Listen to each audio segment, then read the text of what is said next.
ეს ნაგებობა გონიოს ციხის მახლობლად რამდენიმე თვის წინ გაჩნდა. საცხოვრებელი სახლის მშენებლობა აქ მიწის მესაკუთრემ ბათუმის მერიის მიერ გაცემული ნებართვის საფუძველზე დაიწყო. რამდენად კანონიერად გაიცა მშენებლობის ნებართვა ეროვნული მნიშვნელობის კატეგორიის კულტურის ძეგლიდან 300 მეტრში. კითხვით ბათუმის თვითმმართველი ორგანოს არქიტექტურის სამსახურს მიმართეთ.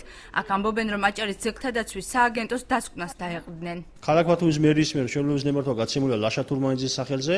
შესაბამისი ადმინისტრაციული წარმოების დროს საკითხი შესაბამისი დასკვნისათვის გადაგზავნილი იქნა კულტურული მემკვიდრეობის დაცვის სააგენტოში და კულტურული მემკვიდრეობის დაცვის საბჭომ მიიღო დადებითი გადაწყვეტილება. შესაბამისად, მოქმედი კანონმდებლობის თანახმად მშენებლობის ნებართვა გაცემულია კანონმდებლობის სრული დაცვით. აჭარის კულტურული მემკვიდრეობის დაცვის სააგენტოს ხელმძღვანელი აცხადებს, რომ ნებართვა ხის კოტეჯის ჩადგმაზე გაიცა. კაპიტალური ნაგებობის მშენებლობისთვის მათ არქეოლოგების ნებართვა არ ჰქონდათ, რის გამოც მშენებლობა შეუჩერეს.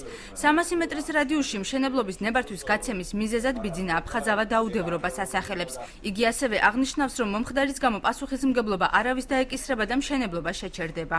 გასაგებია კი წერია კანონმდებლობაში, მაგრამ აქ მოხდა დარღვევა და მოხდა შესწომა, რომელიც ჩვენ თავის დროზე ვერ გავითვალისწინეთ, იქ რომ 300 მეტრი იყო და თავიდან გვეგონა რომ 500 მეტრს რადიუსი იქეთ იყო და აღმოჩნდა 300 მეტრი.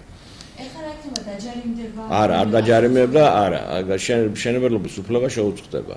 ვინ აუნაზღაურებს ზარალს პროექტის შეჩერების შემთხვევაში მიწის მესაკუთრეს ამის თაობაზე მერიის არქიტექტურის სამსახურის უფროსი აცხადებს, რომ პროცედურა საკმაოდ რთულია და გადაწყვეტილების მიღება მარტივი არ იქნება. უნდა აღვნიშნოთ, რომ აღჭურვილი ადმინისტრაციული სამართლიანი აქტის გაუქმება, ანუ მშენებლობის ნებართვის გაუქმება, ანუ ბათილიაცნობა გარკვეულ პრობლემებთან არის დაკავშირებული და ასე ხელაღებითი მისი ბათილად გამოცხადება ვერ მოხდება. რა თქმა უნდა, აქ უნდა იყოს აუცილებელი სახელმწიფო ან საზოგადოებრივი ინტერესის დარღვევა უნდა დასაბუთდეს, წინადად შემთხვევაში ის დატოვებული იქნება ძალაში. ჭიშკარზე, სადაც მშენებლობის შესახებ ნებართვაა გამოკრული, წერია, რომ მშენებლობის ნებართვაზე პასუხისმგებელი ბათუმის საკრებულოს თავმჯდომარეა. ირაკლი ჩავლეიშვილმა ჩვენთან კომენტარის გაკეთება დღეს არ ისურვა. ბათუმში არ ყოფნის მიზეზით კომენტარზე უარი განაცხადა მიწის ნაკვეთის მეპატრონემაც.